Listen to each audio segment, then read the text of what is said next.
Hi, this is George Lucas, and I'd like to welcome you to the audio commentary on Episode 2. Attack of the Clones is actually a reference that appears in Episode 4 when Princess Leia is asking Obi-Wan for help. And it's the Clone War that is really the centerpiece of the downfall of the Jedi Order and the ultimate rise of the Empire. The Clone War is very, very important in the whole epic of Star Wars.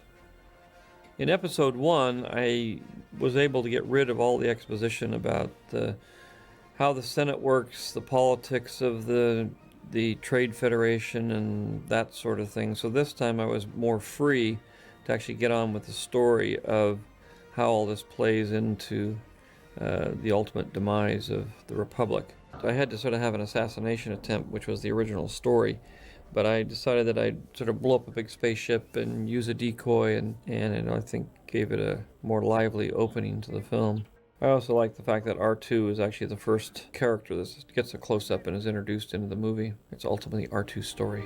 This little scene wasn't in the original script, and when I cut the film together I realized that I needed an entrance for Anakin and Obi-Wan that was more than him just coming in the door of the apartment. And I needed something that kind of warmed up their relationship a little bit, because in the next scene they actually are at each other's throats a little bit. And I wanted you to establish first that they were partners and friends, and even though it's there's a little bit of tension between the two of them, they have a history of warm friendship. Also, this scene establishes the fact that Annie and Padme haven't seen each other in 10 years, so that there's no history that we don't know about. The tough part about this scene is that Obi-Wan is the bit of the conservative of the two, and his character has been established primarily by Alec Guinness in the first trilogy, but I still wanted to give Obi-Wan some charm and some wit and make him a likable character, and realize that even though he's the stern taskmaster and mentor, he still cares about Anakin, and he's more frustrated with this, their relationship and Anakin's sort of unwillingness to go along with the rules. Obi-Wan finds himself in the same situation actually that he had with Qui-Gon Jinn, where Qui-Gon Jinn was constantly sort of moving beyond the bounds, and now he's got an apprentice that's doing the same thing. In introducing the bounty hunters, wanted to deal with Jango Fett, who was Boba Fett's father, and I needed a second bounty hunter who I decided I'd make into a changeling but have her look like a beautiful woman, just so that we have a different take on bounty hunters rather than having an ugly monster. She actually is an ugly monster under her fake facade. As Obi-Wan and Anakin wait for something to happen, I wanted to establish that Padme was asleep in the other room, that there was a certain amount of security with R2, and that Anakin is a little cocky, a little sure of himself, and constantly chafing a little bit with Obi-Wan. The scene with Obi-Wan and Anakin on the balcony is to establish that Anakin has been having nightmares about his mother, and he's a little confused about why he keeps having these recurring dreams. This obviously becomes a bigger plot point later, but we do have a chance to talk a little bit about politics and the Jedi's disenchantment with the political process due to the corruption and the ineffectiveness of the Senate. Here with Obi-Wan, we get a little sense that Anakin has some relationship with Palpatine, and that he likes Palpatine. In the last film, we set up the fact that Palpatine was going to watch after Anakin. Because I was able to use a droid to try to assassinate the senator, it lent automatically to a chase in the city when Obi-Wan is shot down and Anakin rescues him, and it appears that it's all in a day's work. There's nobody sort of excited about it. It sets up this relationship that they do these kinds of amazing stunts all the time. It's just part of their job.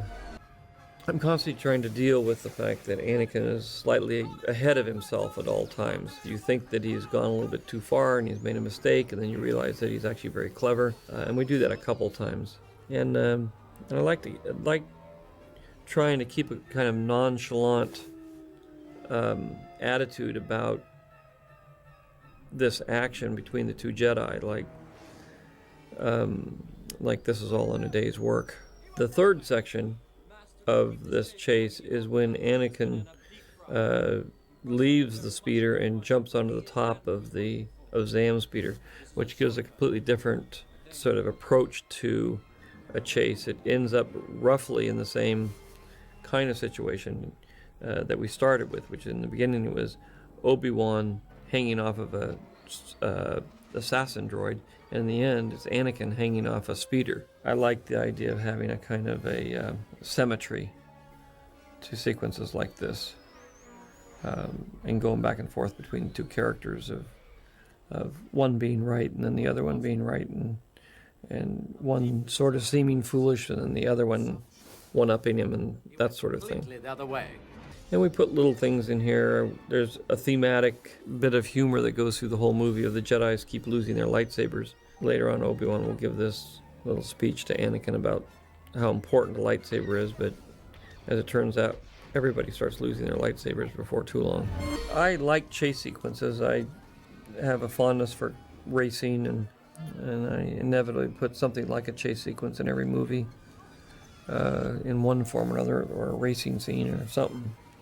It's just, I love speed, and I love the tension and excitement of a chase. She runs into a kind of sports bar, a gambling casino.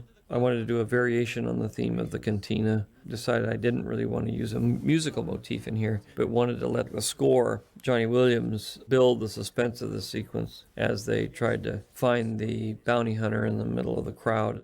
I use recurring themes in the movies. I'm constantly taking the same motif and twisting it into a different way. In this case, the Cantina scene from New Hope is reminiscent of this scene, where in that scene Obi-Wan cuts off the arm of somebody who's threatening Luke. This one, it's Obi-Wan cuts off the arm of the bounty hunter. Very similar to what he does later on in A New Hope. This scene was actually added later after I had my first cut. It's one of those scenes that you don't like to write, but ultimately you have to. It's the scene that kind of explains what's going on and who's going to go where. It's kind of a logistics scene. I had all these hints that Palpatine had been helping Anakin, but I needed an explicit scene that actually spelled it out, and where you could see some of Anakin's dialogue later on has come from Palpatine. This is where the plot thickens with Jar Jar. Since Padme has to leave, she gives her second in command, the representative of Naboo, Jar Jar Binks, orders to watch after things and represent Naboo in the Senate, which ultimately leads to a more difficult situation. This scene in the bedroom is the first real scene between Anakin and Padme. We get to see that Anakin is frustrated with Obi-Wan, and you get to see him sort of, be a young bratty kid, but then at the same time have an underlying strength and an underlying flirtation and a little bit of danger in him that is just beneath the surface. He's both very shy and awkward, and then at the same time kind of bold and strong and angry and frustrated. So I'm trying to play those two qualities in Anakin at this point, just really establish the complexities of his character of being young and wanting and having a lot of love for Obi-Wan, but at the same time being extremely frustrated with being held back and impatient with his progress as a Jedi. I also wanted to establish that Padme was still kind of the older of the two, and that she was a little bit more in charge than Anakin. Even though Anakin has grown up, she's still the boss. It's a bit of a transitional scene to establish that Padme's handmaiden is going to impersonate her while she's gone, and they're going to hope that nobody realizes it. Mostly this scene is, again, one of those functional scenes where we have to split the parties up. Everybody has their little assignment, and we have to know where everybody's going. Many scenes like this are mostly functional in nature, and you hope that you can make a few jokes or liven things up to keep it entertaining as you get through them. And in this case, we have the foreboding of which of the two younger characters are going to cause the most trouble as far as the Jedi and the security people are concerned. I had to do a scene somewhere and to have him get this information from this character who had been sort of all around the galaxy. So I wanted to do a little homage to American Graffiti and have it be in a diner. Someone in the Jedi Order has been hiding this whole system from the Jedi archives. It does come out eventually in the next movie, exactly what's behind all this. But I wanted to have it there in this movie, but not so strongly that you asked a lot of questions about who is the one that erased the tapes and who started the army and how all that works, because it's something that unfortunately doesn't get revealed until the third film. Intercutting Obi-Wan's mystery and searching for the killer with Anakin and Padme, which is a rather passive thing, gave me a chance to tell this love story, which is what I call love story light. I only had a few scenes available to me to kind of establish their feelings for one another and go from the kind of formality of the first scene they had together in the apartment to the more familiar scenes that are coming up later. This is kind of a transitional scene where Padme first gets the idea that Anakin's intentions really are more serious than she thought, because when he reveals that he has been dreaming about her a lot and thinking about her a lot over the last 10 years in slightly romantic ways, it causes them both a bit of embarrassment. I wanted to show that Yoda trains the younger Jedi, and when he finishes training them, then they go on to be mentored by a specific Jedi as a Padawan learner. Yoda didn't really get a chance to train Anakin in this way because he was too old. I wanted to be very careful not to have Yoda sort of speaking in bumper sticker speak, which is just these little short quips of wisdom. In the first film, in Empire Strikes Back, he is funny. He's a very playful, mischievous little character. Even when he's serious, he has this kind of wry sense of humor. So when we land at Naboo, I wanted to again establish Naboo and remind us where we are in the larger context. And I also wanted to set up in this little scene with Anakin and Padme that these are all elected officials and that they have a term of office, and she had a term of office, and even though the people wanted her to stay, she didn't stay. This is in contrast to Palpatine, who also has a term of office but has managed to stay because of one crisis or another. And this film even gets more power. It also begins to establish that she normally would have retired and probably gone off and had kids at the after becoming queen, but that she'd been pressed back into service. That it wasn't really her choice. She was asked to serve, and so she did. Now we come to a secluded little lake retreat, obviously designed for the ultimate in romantic environment, which is where we're going to have Anakin and Padme fall in love. I wanted something, just ultra lush, ultra romantic, and fell upon this particular setting in Lake Como when I was on vacation and was actually in the process of writing the script and just said, well, this is it, this is the place. When he starts touching her back and touching her arm and she doesn't really respond and say, take your hands off me, it signals to him that possibly he can make a move. It's something I wanted to do without a lot of talking about. I wanted it to be one of those kind of magical moments. It wasn't until I started working on this script that I decided to make Boba the son of the original clone.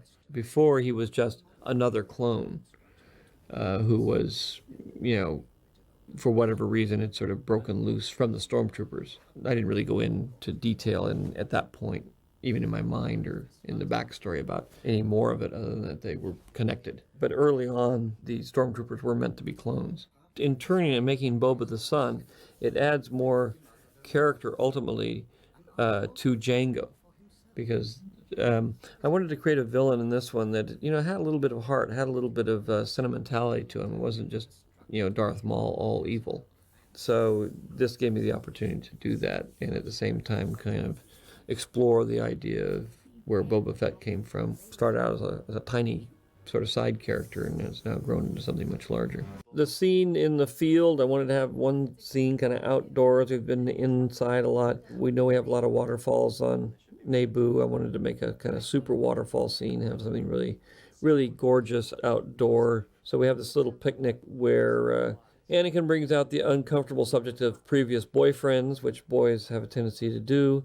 And then we get into this political discussion, which allows us to get a little insight into Anakin and Palpatine's influence over Anakin and some of his thought process. Anakin realizes here that he's gone a little bit too far with her and then turns it into a joke. I wanted to do a goofy little scene where they get to roll around in the grass, which allows them to get a little bit more physically close to each other without that romantic edge. It's got a slight undercurrent of romance, but it's more of an innocent, playful friendship thing. The air whale is something also that's been left over from a long time ago, from the first trilogy, and this was the perfect place to put it, which is on this ocean planet. It's nothing but ocean. I wanted to create in this introduction to Boba and Jango Fett a lot of tension. Obi-Wan comes in to the apartment. He knows that this is the guy he's looking for immediately. Jango knows why the Jedi is there immediately. And there's this underlying reality that is betrayed by their sort of cordial behavior to one another. I made the dialogue here very clipped and kind of stark. I made the editing kind of short and kind of a fast pace. I didn't linger on things. I kept things a little brisk here purposely to kind of give this sense that there's a lot of tension. This little eating scene is designed to, again, just get them casually back into a situation where we can set up the next scene in the fireplace. Him using the Force to cut fruit and stuff. He's, again, refers back to his little tension with Obi-Wan and that he's not doing what he's supposed to be doing. You also see in her that she's attracted to him just by the way she looks at him. But then we get to the real scene. This is one of the pivotal scenes in their relationship, where he reveals the pain and suffering that he's been going through this whole time, ever since the first time he laid eyes on her again. But obviously, even before that, as he's dreamed about her over the years. He lets himself go here. It's intended to be overly dramatic, sort of almost even overly operatic in its emotional intensity on his part. He's young, and he's kind of spilling his guts out to her. She doesn't quite know how to deal with this, and it's putting her kind of on the spot. But she ultimately will refuse here to go along with him, which again is a pivotal moment for the rest of the film. I've given me. In relation to their emotional maturity, he is much more impetuous and much more immature. She is obviously older and in a professional thing, but a queen and a senator and a leader, so that she's much more reality based on all of this, and can look forward and say what the consequences are of their actions. She's just not going to let her emotions run rampant. Even he realizes that if they did have a relationship, it would lead to doom. There's no way it could work. When she reminds him of where this would lead and what the consequences would be, he does accept it. This whole aspect of the film, which is the mystery, is based really on a 1940s, film noir mystery, Maltese Falcon, all the great mystery movies of the 30s and 40s is the influence here. I wanted it to have that kind of quality of one of those great Raymond Chandler mysteries. You got to remember that this whole series of films is based on a 30s genre. On a serial. The acting style is very much from the 30s. Conceptually, it's using the influence and the inspiration of the 30s films as its basis. and the most central of which obviously is the Saturday matinee serial. Now we get back to Anakin's nightmares about his mother, which was established earlier on in the film and now begins to play itself out, which is his mother and his love for his mother and ultimately his inability to let go of his mother. So now that we're beginning to get this plot going with Anakin and his mother, then I start to rev up the more action-oriented aspects of Obi-Wan and Jango. I wanted to do a fight that was kind of different than anything we'd done before. One, putting it in the rain was a challenge and something that I thought would give it a lot of quality, you know, the grittiness and the wetness. And we played again a little bit with this, everybody losing their lightsabers, which is a running theme through the movie. And here it allows us to kind of have an old-fashioned fist fight with a Jedi and a Jango. It's sort of the last thing you'd expect between these two. And I didn't want to do the obvious. I wanted to do sort of something that was away from the obvious, which is in this case, a fist fight. It turns into a kind of fun sequence with them going over the side and the hanging and the cliffhanger part of it, which again is in that old Saturday matinee serial aspect of this whole thing. Taking that idea and twisting it again to have it be slightly new and fresh. This sequence was designed to show off Jango's suit. You know, we've seen Boba's suit, and I have to use some of Jango's suit later, so I couldn't do everything. I couldn't do the flamethrower, and there's some things I wanted to save for later. But I wanted to use as much of Jango's suit as I could and have some fun with it. You know, throughout, as we go through the movie, there's all little funny moments like Jango bumping his head, because in Star Wars, one of the stormtroopers bumps his head on the door as they leave the control room on the Death Star. And I thought, wouldn't it be funny if, you know, that's a trait that Jango has, is when he puts his helmet on and everything, he can't really see that well, and so he's constantly bumping his head, and that trait gets cloned into all the stormtroopers. And that's why they keep bumping their heads. And Wada was a fun character, and I liked coming back to him and being able to see him a little older, a little bit scruffier, and have this interesting confrontation, which is kind of like going back to a high school reunion where you go back to your old teacher and now you're grown up and successful, and get to have that little bit of satisfaction in the fact that you succeeded in life. So what would be Star Wars without a little bit of a space battle? We haven't really had a gunfight between Jango's ship, you know, the Slave One, and anything else, so it was fun to use Jango's ship as a vehicle in one of these little action set pieces. As you land on Geonosis, you see these big round balls, which are really the center, the core of the Trade Federation ships. But when you first see it, it looks like that's the city and that's the world this is. And it's not until later that it's revealed that the city is actually underground and that those funny tall termite mounds are the real cities. So now we finally arrive back at Tatooine at the homestead, our favorite location. And this time, you know, I'm able to, I think, show it off a little bit better. We have more scenes outside during the day. You know, it's great, again, that we see it here, and then, you know, in New Hope, we'll see it again. We'll see Luke. And I think when you see the films through in the correct order, it'll have a nice connection between these two scenes. We get introduced to Owen Lars and Aunt Beru and this whole connection of Uncle Owen, and what is Uncle Owen's relationship, and everything is now revealed. That Uncle Owen is actually Anakin's stepbrother. Again, I've tried to include like the kitchen and a lot of the elements from the other movie to, again, make the connection between the two sequences as strong as I can, even though they're 2 movies away. The scene with Klieg is designed to really try to get some finality to the fact that the mom is probably gone, but the fact that Anakin won't accept it, and that we also begin to establish that the Tusken Raiders, which we haven't really known up to this point if you're watching it straight through, are not completely human, that they're disliked and treacherous and deadly. And I mean, we know them from, again, A New Hope, but if you're watching the film straight through this way, you won't have actually have experienced them other than sort of shooting off guns in the pod race in Episode 1. It's difficult because I'm making a movie backwards and forwards in 6 parts and trying to make this one work unto itself. So there's a lot of explaining and a lot of complex issues that need to get woven into this fabric. This was meant to be reminiscent of Luke looking out to the stars in the first film. It's meant to give you that sense that there's foreboding and that a little bit of the Darth Vader poster. And then this is where we're kind of, we're going from him at night on Tatooine to Obi-Wan kind of in early morning at dawn on Geonosis, but the feel of what they're going through is very similar.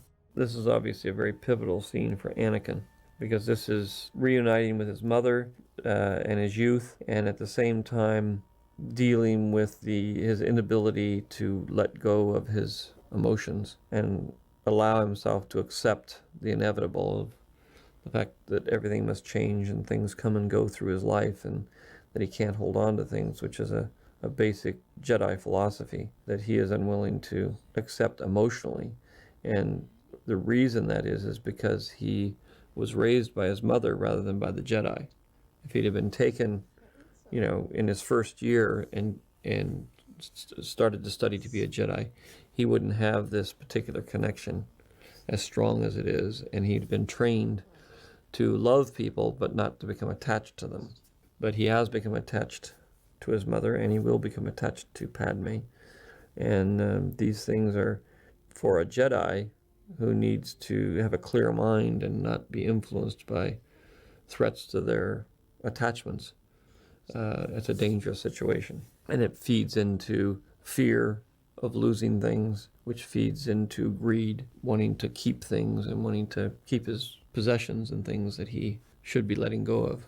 His fear of losing her turns to anger at losing her, which ultimately turns to revenge and wiping out the village. The scene with the Tusken Raiders is the first scene that ultimately takes him on the road to the dark side. I mean, he's been prepping for this, but that's the one where he sort of is doing something that is completely inappropriate. In that scene also, which we don't see, we cut to Yoda, who is meditating, who hears this off screen, and we do hear a voice in there, and that voice is the voice of Qui-Gon Jinn. Anakin! Anakin! No! So we very subtly establish that in this rather intense emotional connection that Yoda is feeling the pain and suffering of Anakin and the Tusken Raiders, he's also making a connection unwittingly with Qui-Gon Jinn. And up to this point, we haven't really established that you can make a connection with the departed in this world. And that will become a factor in the next one. Lots of issues sort of come out of that. But this is the very beginning of that Yoda making a connection with Qui-Gon Jinn in the middle of Anakin's pain. I'm struggling always to include R2 and give him something to do and make him a pivotal character, to be a vital part of the story, so that he's in lots of different ways a hero and a key player. Well, I like this scene quite a bit of him returning home. It tells you, again, we're building toward his revelation that he kind of went over the dark side and is upset about it.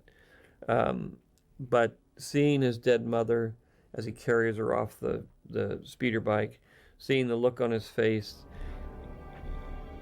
it's not that the mother dies and then we just sort of go on to something else.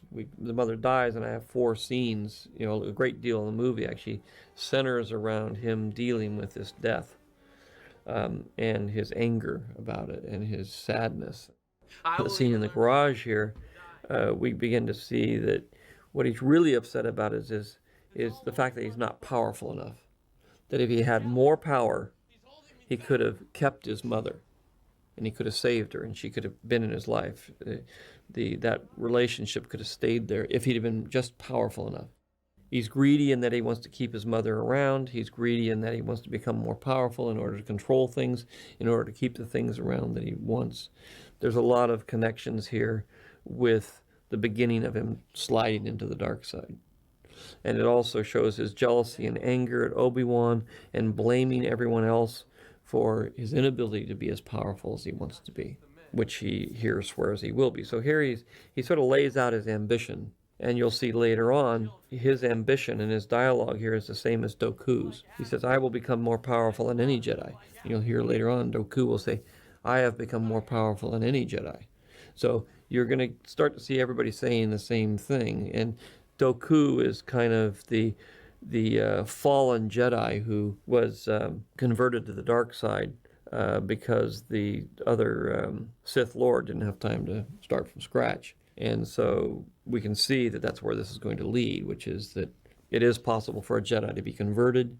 It is possible for a Jedi to want to become more powerful and control things. Because of that, and because he was unwilling to let go of his mother, because he was so attached to her, he committed this terrible revenge on the Tusken Raiders. The key part of this scene ultimately is Anakin saying, I'm not going to let this happen again. We're cementing his determination to become the most powerful Jedi. The only way you can really do that is to go to the dark side, because the dark side is more powerful. If you want the ultimate power, and you really have to go to the stronger side, which is the dark side. But ultimately it'll be your undoing. But it's that need for power, and the need for power in order to satisfy your greed to keep things and to not let go of things and allow the natural course of life to go on, which is that things come and go, and to be able to accept the changes that happen around you and not want to keep moments forever frozen in time. There's a constant echoing back and forth of things. Where Anakin's mother died, or where she's buried, one can assume that Owen and Beru were buried in the same place.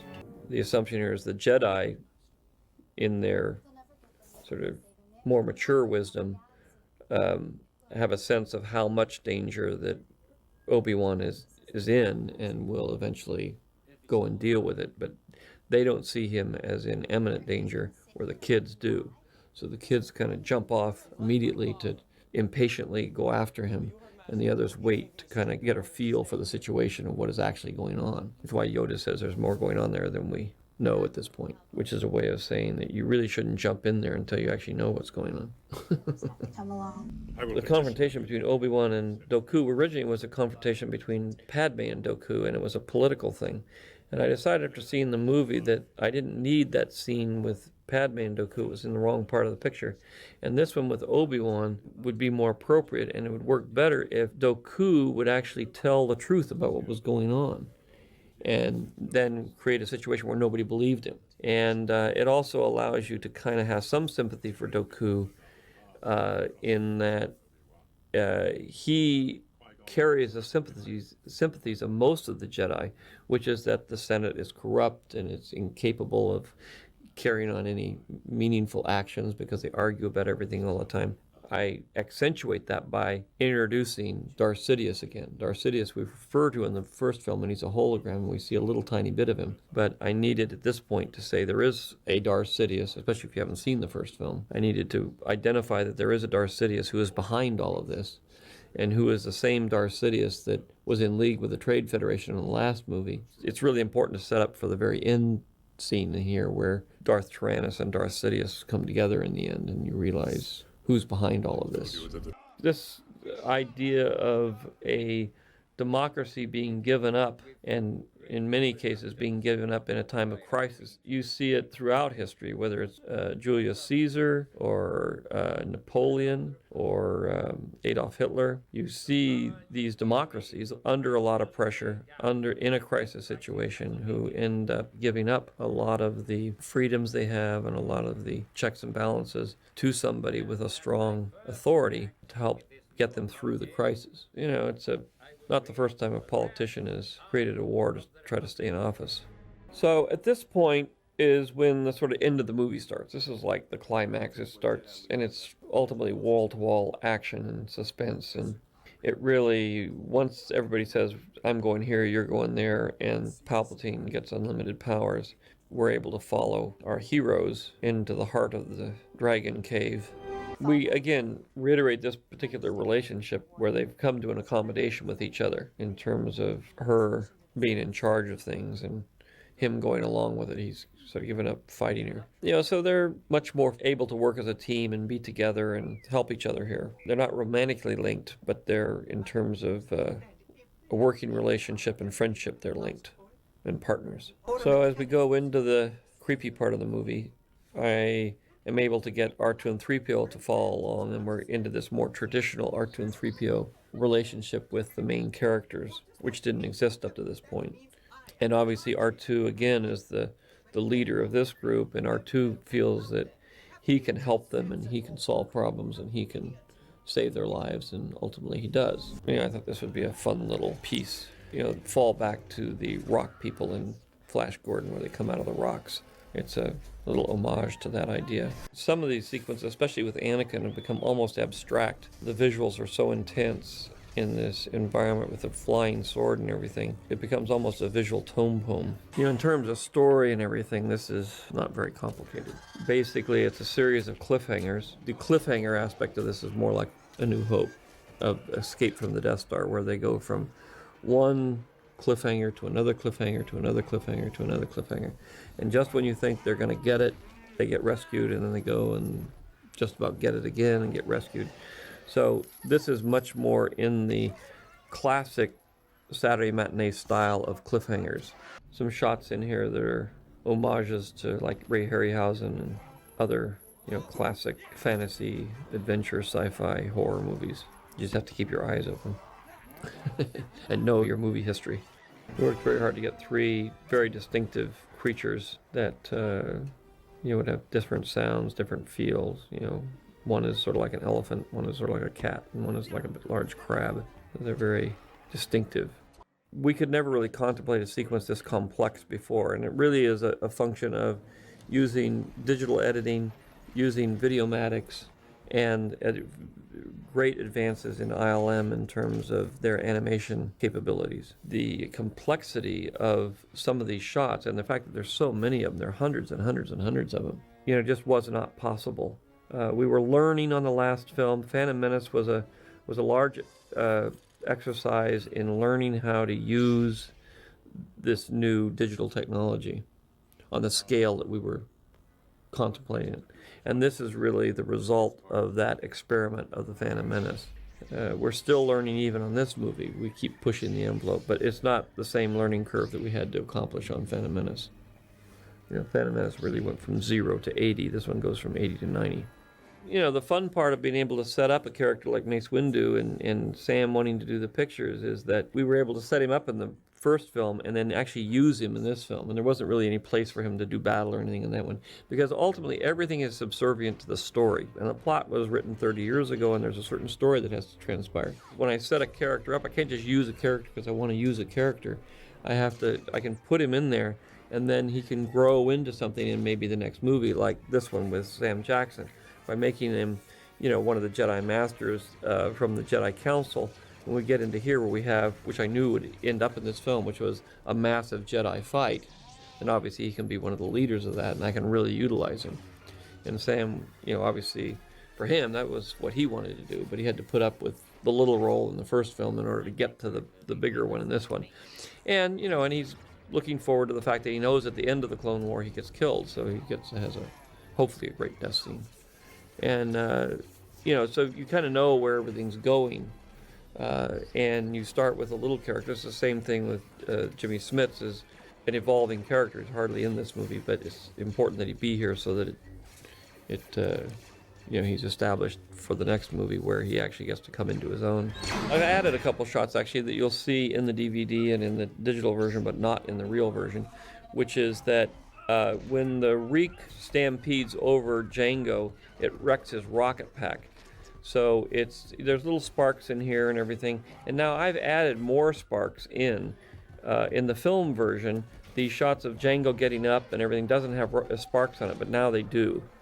And you see at the very end of this sequence now, when he stands up, there's sparks there. And when Mace comes toward him, he tries to fire his rockets right there, and they don't work.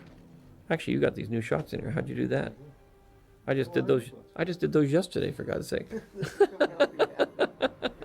In episode 4, we have the situation where everything builds up to the point where Luke's just about to be taken out by Vader, and Han Solo comes in and rescues him. In this one, we have the same thing where the Jedi are trapped, they're doomed, they're about to be destroyed, and Yoda comes in at the last second and saves him. So it's, again, the same idea interpreted and expressed in a different way. I wanted to have this one little shot of Boba with his father's helmet, because that's really the motivation of his character for all the other movies. And then we move on to the Clone War, which is the sort of ultimate in high action. It's the kind of battle that we'd always wanted to do in Star Wars, but I was never able to get a movie with a kind of dynamic, much larger canvas to paint on. In my early imagination of Star Wars, this is one of the kinds of things I was thinking of. At that point, I couldn't even really contemplate. I could fantasize about it in my wildest imagination, but I couldn't even begin to think about including a sequence like this in a script. It just wasn't possible. But in the first burst of, this great kind of intergalactic war, this is the kind of sequences that I was thinking about, and then very quickly pared them down to a simple space battle on a Death Star, and eventually was able to, expand it to walkers and in rather controlled situations. But now I'm able to really cut loose and have all these action pieces be what I'd always hoped they'd be. We had this sequence, and because we added it, I came up with the idea of adding a little schematic of the Death Star in here, because the Geonosians build robots and build things. They're sort of the construction workers. They would be the ones that would probably be contracted to build the Death Star, and they were the ones that Jay and Silent Bob worried that they got killed on the Death Star, but they are, after all, just a bunch of large termites. We tried to give this whole battle a sense of realism by having sort of shaky cameras and zooms and all kinds of sort of rough photography, which gives you a lot of energy, but it's also on shots that are totally digital. I mean, they're not real at all. There is no camera involved, and there is no shake, there is no zoom. There's this scene with Padme falling out of the ship. When I originally wrote it and we cut it together, it didn't quite work. So in the editing process, I kept cutting it down until basically she falls out and they fly on. And we looked at it, and one of the assistant editors said, it really looks like something should happen there, and it doesn't. And so I said, well, I guess I didn't get away with this cutting it down, so what I'm going to have to do is reshoot it and add material to it to make it have more impact. So we reshot this scene with Hayden and Ewan, and really brought out the central issue, which was not in the first time I shot it, which was, if you go back, you'll be expelled from the Jedi Order. And that level of confrontation hadn't been there. The ending sword fight has now become a kind of Star Wars tradition. But what it does is it takes a general battle and makes it a very specific personal battle. And the challenge I had with this is I have to have 3 different fights, and I have to make them different. And I had to begin to show that Dooku had these powers similar to what the Emperor had. He has Sith powers, dark side powers. But they ultimately have to end up in sword fights. So we do a little bit of the Sith thing in the beginning to get rid of Anakin and let Obi-Wan have his fight. Then the whole thing about what happened to Padme was kind of shot in one of the later shoots too, because it was, I realized that we had lost her, because I'm telling so many stories and doing so many things, and I just didn't think I could cut away from that sword fight to sort of deal with her. But then once I actually saw the movie, I realized that actually you want to see what happens to her, and you want her to end up, because before she just sort of ran at the end, but you want to know how she got there, and you need to tell that story. Having sort of level 1 of the sword fight with Obi-Wan, I then needed to progress to level 2 with Anakin, because each time we have a sword fight, it's got to get more intense and more intense. And so I came up with this idea of having Obi-Wan throw Anakin his sword so that he could fight with 2 swords for a little bit. And then I had Anakin cut a cable so I could do it in the dark. And I wanted to do a kind of go back to my old roots of a visual sequence, just a kind of a tone poem of lightsabers moving through dark, and making it more of a visual idea than a action fighting idea. To be very honest with you, I was scared to death of this sequence, of how I was going to pull this off, because this was the biggest risk in the whole movie, was could I make this realistic enough to make it believable, or would it just be this most ludicrous joke? And so I was able to add the humor of him being an old man that became Superman and went back to an old man. I was able to have fun with it, but not make it look silly, which is what I was afraid was going to happen. But I was worried right up to the point where the animators showed me the shot where he walks in and looks tough. Suddenly, Yoda, in his acting and the way Frank Oz played it, I believe that this was a tough character that you have to watch out for. It's not a transition that you say, oh, give me a break. It's like, oh yeah, this is what we've been waiting for. We do reveal that Dooku is Darth Tyrannus. He's a Sith Lord, and that he's in league with Darth Sidious, and Darth Sidious is pulling all the strings, and everything is going just the way he wants them to go. The Emperor continues to pull the strings. This is the beginning of the Empire right here. You can begin to see that this same ships and all this stuff is the same visual look that ultimately becomes the Empire. In the wedding scene, I was going to do it two ways. One where she took his metal hand, and the other way where she took his other hand. And I ended up shooting it originally with him taking her other hand because I felt that was the kindest way. But then after seeing the movie, I decided it'd be better to have him also take her in his metal hand and have a little bit more of the Darth Vader influence. So we shot that later. It wasn't able to get into the actual film release, but it did get into the digital release and in the DVD. I think of these films in larger groups, and I ultimately think of them as 12 hours, 6 parts.